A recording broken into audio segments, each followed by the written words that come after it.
Greetings, folks, and welcome to the Entrepreneurship Club meeting, the College of DuPage Entrepreneurship Club, better known as CODEC. My name is Peter James. I am a professor of business and entrepreneurship, and you are here at the final CODEC meeting of fall 2018. Studio audience, can I get a hand? They are such a lively bunch. They are, yes indeed. So those of you who are watching for the first time, or maybe it's been many times, thank you so much for being here. Here we kind of teach and talk about entrepreneurship. Our goal, of course, is to show that students that working for somebody for the rest of your life does not have to be your only option. There are many options. And of course, we're coming to you live from Glen Ellen, Illinois, on the beautiful campus of the College of DuPage, which is a little bit less than 300 acres. As I was told just a little while ago, and a lot of prairie involved in that too, whatever a prairie is. So thank you so much again for joining us. Episode 6, we've been doing some great things here on campus, a lot of exposure to entrepreneurship. We just had a big pitch contest where the top prize was $3,000, I think. How much? $2,000 was the top prize, and we had a great winner, great second place winner of $1,000, and a scholarship for the third place as well. So those of you who missed it, I'm sorry, but there will be another opportunity. We have a maker market coming up in the spring. Just a lot of stuff going on relative to entrepreneurship and small business management overall. So I'm excited to be a part of that and excited for you to be watching as well. But today, we have a special guest. We have our sixth guest for the semester, Julie Tomek Campo. Am I saying that correctly? That's correct. I didn't slaughter it at all? No. Because I'm good for that. Nope. I just want to let you know that as well. Julie, thank you so much for coming on the College of DuPage. How are you today? Good, thank you. Good. We have a great studio audience. Yeah. Can you give an applause for Julie here? Do you even know what you're clapping about, really? You don't even know yet. But you will know in a second, because Julie's got a great story. I'm super excited about it. Julie, where do you hail from, if you don't mind me start out by asking that? Where are you? Do you live in the area? I do. I grew up in the area, actually, cool. From Downers Grove. Ah, I live in Downers Grove right now. That's right. I think I knew that. Yeah, yes. I think we did know that. Yeah. We're not going to go into detail where, because people might try to stalk us. It's a big town. It is a big town. Oh, we live in the big town, the prairie. A lot of prairies around there, for sure. Not anymore. So yeah, are you originally from the area, though? I am originally from Downers Grove, yeah. Very I'm actually in Darien now, but I grew up in Downers Grove. It just didn't go very far. No, not at all. I'm from New York City originally. Oh, I wound up in Downers Grove. From New York City. So interesting. It's a long trek. Yeah. I walked. Oh, well, okay. Took you a while to get here. So tell me, here at the Entrepreneurship Club, we talk a lot about entrepreneurship, we talk a lot about small business, but we just like to be exposed to what entrepreneurs, small business owners are doing. So tell us a little bit about, just a small snippet about what you do. I am a financial coach and a certified divorce financial analyst. And what the heck does that mean? Well, first of all, the certified divorce financial analyst means that I can sit down with people before they hire an attorney, because we all know that divorce is very prevalent. We're still at just about over 50% of people get divorced. And finances, it is a mess, and there's so much involved with that. So I help people who they're not thinking clearly, they want to save money on attorneys, sure. So we sit down and do all the finances first. The other piece that I have a little more passion, and I work with a broader perspective of people, is the financial coaching. Wow. And that's where people are making money, which is fantastic, but many people, you guys, your generation, as well as generations ahead of you, are spending more of it. And they don't know what to do. They don't know how to change their spending habits. They're in a hole. And so they need somebody like me to guide them through the process, make these changes, and figure out exactly what they're doing and where they want to go. So tell me, are you an accountant?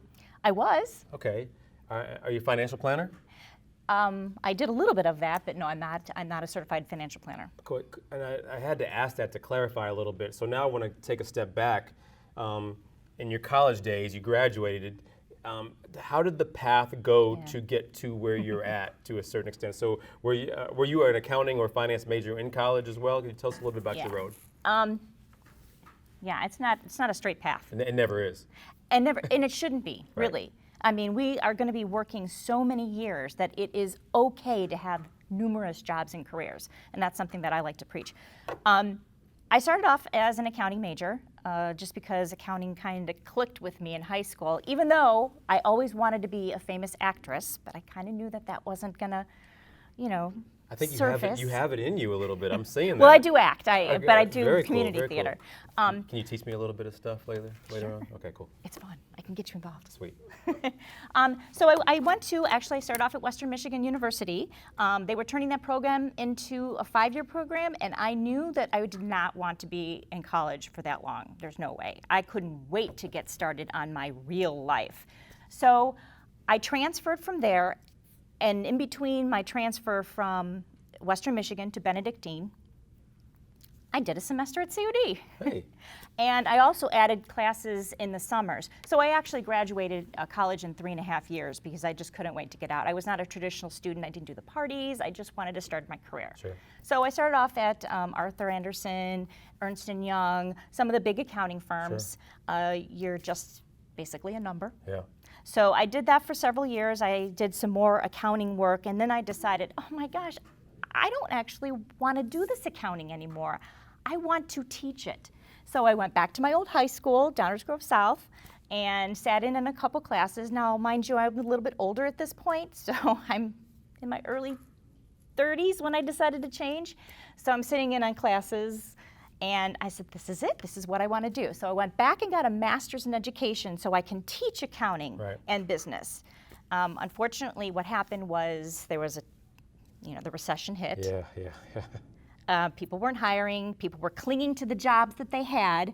And in between that time, I actually got a divorce. So that's where my divorce stuff came in, and everything went wrong with that. So I wanted to make sure that nobody would go down the wrong path that I did. So I was in public high school, the public high school for a while, just not in the right area. Sure. I kept floating around waiting for my job. In the meantime, unfortunately, I think we talked about this earlier, that people are not taking business classes in high school, and not as many as used to. So the high school that I was working in, they started off with 9 business teachers. By the time I left, they were down to 1. So they had also scaled back as well. Scaled way back. So I was working in different areas, and financial literacy is a passion of mine because I just see so many people who are so disillusioned and people who are not living the way they can live. Because you can live on a small amount, but people don't think that way. Or if they are making a lot of money, again, they're spending more of it. So that was a real big passion of mine. So in the area that I was working with, actually with at-risk kids, I was stunted.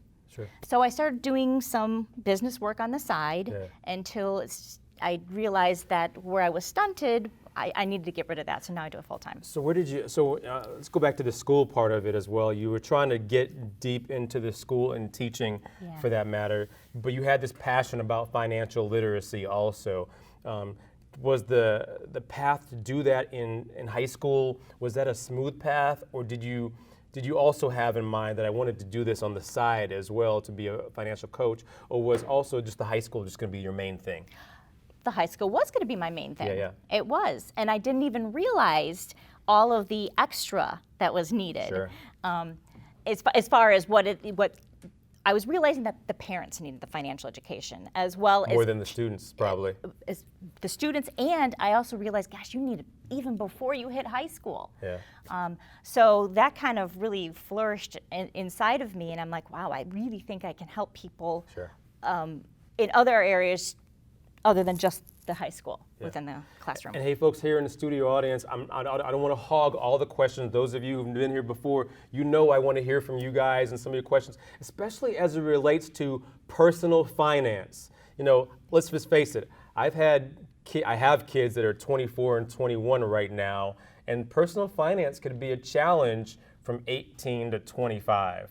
I want to hear about, so maybe this is a good opportunity to ask some advice, some questions about personal finance as Julie sits here and tells us her story as well. So I want to hear about the transition, a more detail about the transition from high school to your own thing, or even as you were looking at other avenues to get to that point.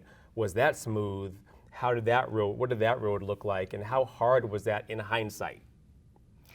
Okay. I know that was loaded. Sorry.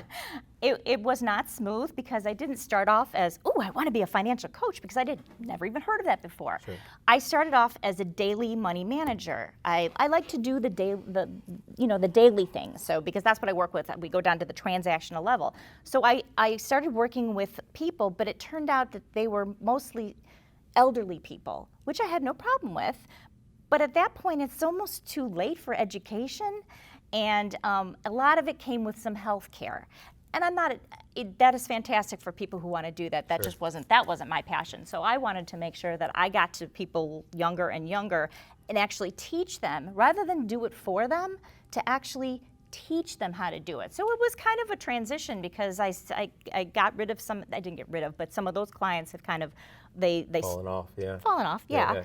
And then I got into this new area of financial coaching, which there's not a lot of people out there who do that. But yet it's so completely necessary. Now the biggest challenge is it's kind of, I don't want to say like AA, but you're working with people who they say they need it, they say they want it, but in order to actually decide that they're going to pay for this type of service, they really have to be rock bottom. I am ready. I'm going to make a change in my life because and I use a lot of abundance. I talk about positive and how you can really get whatever you want. Anything that you desire, you can have it. It's just a matter of what are you going to do to get there, and a change of mindset. So people really have to have that mindset of, that's it. I am ready to change, and I need some help to do it. And let's just face it, a lot of people say they are, but they're really not. Oh, everybody says they are. Yeah.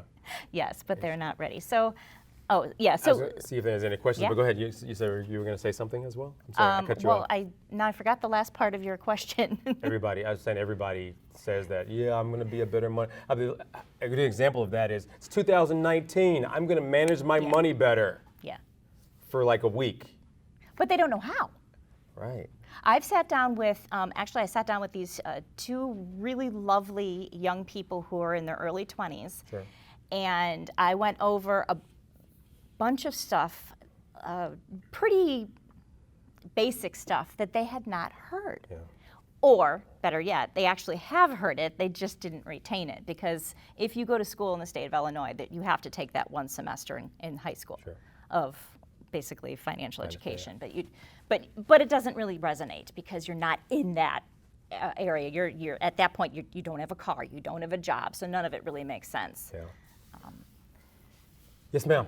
So you counsel people like once they like divorce, so like you're their financial like assistant kind of in a way. So do you think that when someone does before they do get married, to sit down with a person to like see financial like aspects, like how to save money and actually like just in case if they do divorce, how to like split it up? Or well, those are two separate things. Actually, sitting down with somebody like me before they get married is absolutely 100% the right thing to do, because the number one cause of divorce is finances. So a lot of people will come to me because they're ready to get divorced, and it's because their spouse is overspending and they can't control them. But what you don't want to plan for a divorce before you get married, but what you do if you are nearing the end of a marriage, and it is best to sit down with a certified divorce financial analyst to get everything all lined up, split on paper, before you even hire an attorney, because you can literally save thousands of dollars by doing it that way. Did I answer? So you should actually like meet up with someone just to like make sure, but even if before you get married too, just. Oh yeah, that's the education part, absolutely. So you guys know what you're going to do, and it's good to be aligned, because again, a lot of people, I've seen a lot of people who are married who just keep everything separate, and they have their reasons, but they're really missing out on a lot of opportunities when you do it that way. So it's good to be in total alignment on the same page right before you get married. Yeah. I love your niche wholeheartedly, for sure. But I do want to ask you, and this is going to be two-part question. The second part's going to be all the way at the end. But the first part is college students. Money's tight. Most of them work. At the end of the pay period, close to the end of the pay period, there's not much money left. It's like a repetitive cycle. How would you help them to break that cycle to a certain extent, which can follow them, as you and I both know, well into their adulthood? And how do you how would you approach it where they can kind of cut this off and maybe balance or budget their money just a little bit better right now? Well, first step is, do you know what you're spending? A lot of people don't. They have no idea because Let's they're throw it taking out that there. McDonald's. McDonald's. Chick-fil-A downstairs. Yeah, all food, transportation. Yeah. I have a son who just went away to college, and I've set him up where I said, "Did you look at your checking account? Have you seen how many Ubers you've used? Yeah. Why are you spending so much money on Uber? Did you even know?" And when you look at it all in aggregate, it's like, "Ooh, whoa." Yeah. But separately, you have no idea. So I use a program which you guys can do, and I'm going to give you this tip right now. It is absolutely free. It's called mint.com. Put everything in there. You just put your passwords from whatever accounts you have into mint.com, and then every time that you bring that up, it has it categorized for you. You may have to manipulate some of the categories, but every transaction, everything that you spend will be categorized, and it is a great tool to start with because it tells you right there in that month, what did you spend on food? $100, $200. Yeah. How important is it for them to get started on this to a certain extent? Because I see it wholeheartedly, and again, I see adults who continue to struggle with it well into their 50s, 60s. I'm sure you got more stories for me from that perspective, right?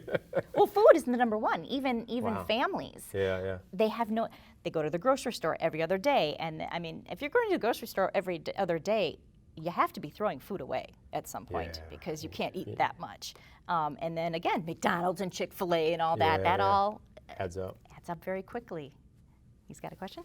My question kind of ties in perfectly to what you said. Well, basically, I'm in econ, and our professor told us how Americans are the #1 consumers.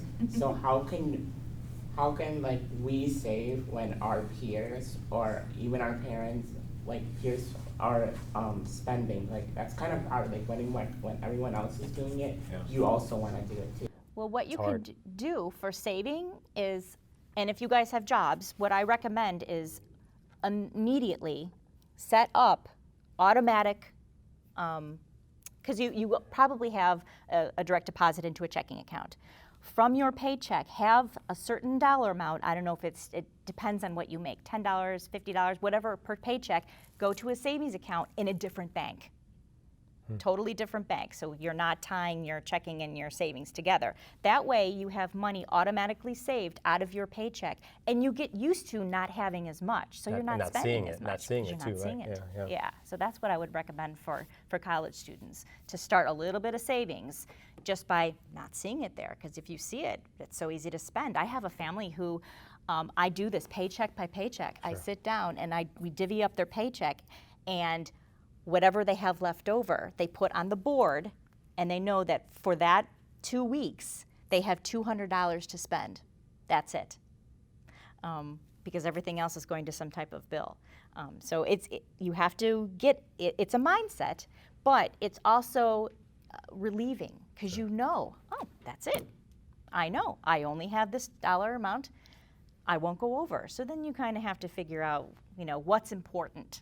Is it important to go out every night with your friends, or maybe you can just pick out a couple nights? So it's priorities. But you're right about those Uber bills too. Those Uber stacks up after a while. Fast food stacks up. What else do you guys spend money on that stacks up super fast? Amazon. Oh yeah. Amazon, yeah. Shopping Stacks up quick. What else? Starbucks. And Starbucks that really does add up. Starbucks gets you from the standpoint that they have the card or your app. So you don't see it. It never hits your account, or does it? All right? Anybody else? What's a habit that you're spending that is killing you?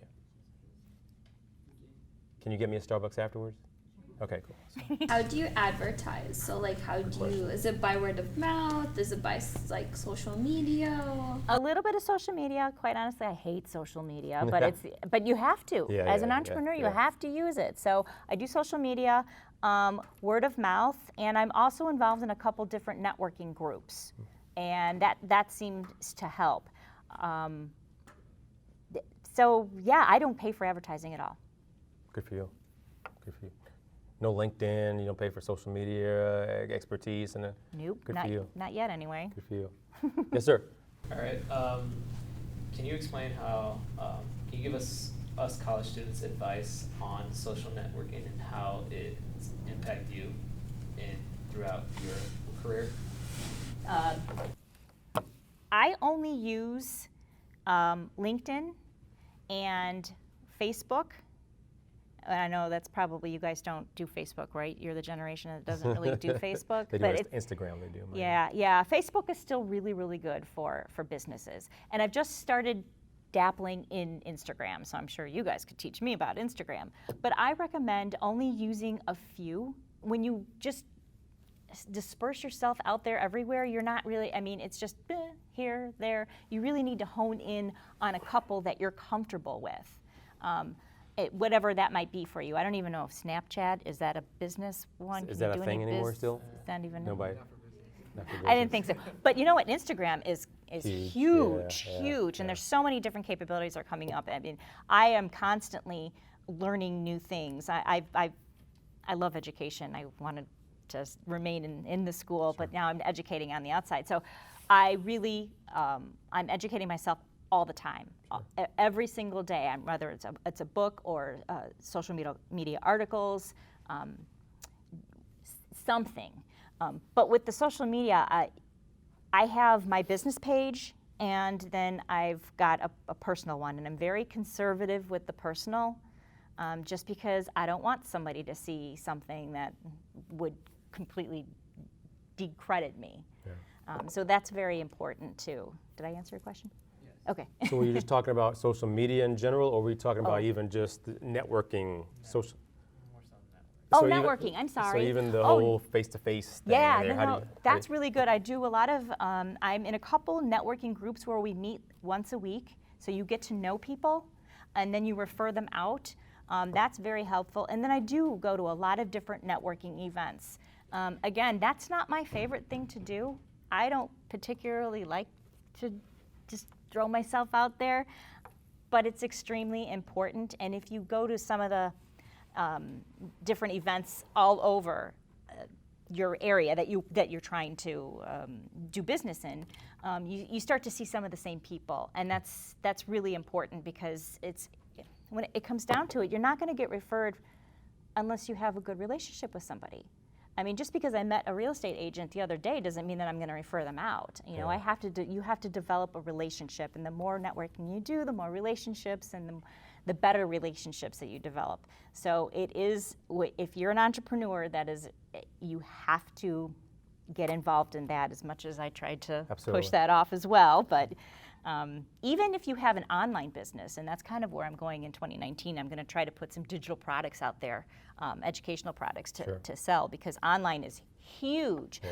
But how do you get yourself online? You have to go to these networking things and establish relationships so people can refer And you. you're gonna make it kind of natural too. You shouldn't make it so much pressure where it's Yeah. almost like, here's my card, here's my card, here's my Oh, card. yeah, that's you the wanna wrong make way it to very do it. natural, yeah. So we gotta get ready to wrap it up. So I got one final question for you, and then we're gonna allow our students to network with you afterwards there, Julie. So thank you so much again for being here.